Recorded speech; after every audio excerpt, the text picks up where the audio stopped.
ఐకియాకి వెళ్ళినప్పుడు మేము కొన్న థింగ్స్ అనమాట. ఇది ఒకటి కొన్నాను. ఇది వచ్చేసి 69 రూపీస్ పడింది. సో ఈ థింగ్స్ అన్ని ఇంట్లోనే వేసుకున్నాను అనమాట. ఇది ఒకటి లెమన్ అండ్ జ్యూస్ చేసుకోవడానికి, స్క్వీజ్ చేయడానికి అనమాట. ఇది 99 రూపీస్ అలా పడింది. ఇది ఒకటి ఎగ్ బీట్ చేసుకోవచ్చు, కాఫీ కూడా చేసుకోవచ్చు అనమాట దీంతో. సో ఇది ఒకటి కొన్నాము. ఇది వచ్చేసి 99 రూపీస్ పడింది. ఇది ఒక ప్లేట్ అనమాట, సర్వ్ చేసుకోవచ్చు, లేదంటే ఫుడ్ కూడా తినేయచ్చు దీంట్లో.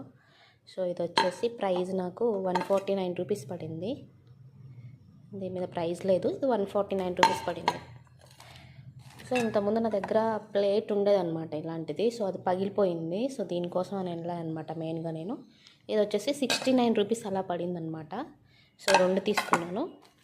నెక్స్ట్ వచ్చేసి ఇది ఒక బ్యాగ్ తీసుకున్నాను అనమాట. డీమార్ట్కి వెళ్ళినప్పుడు కొంచెం ప్రాబ్లం అవుతుంది, సో ఇంట్లో క్యారీ చేయొచ్చు అని ఇది పెద్ద తీసుకున్నాను. ఇది వచ్చేసి 149 రూపీస్ అలా పడిందనమాట.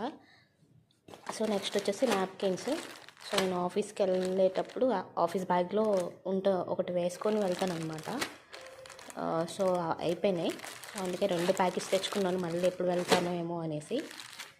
సో ఇది వచ్చేసి ఒకటి 99 రూపీస్ పడింది అనుకుంటా. ఇవే అనమాట నేను ఐకేలో కొన్న థింగ్స్ అన్నీ కూడా.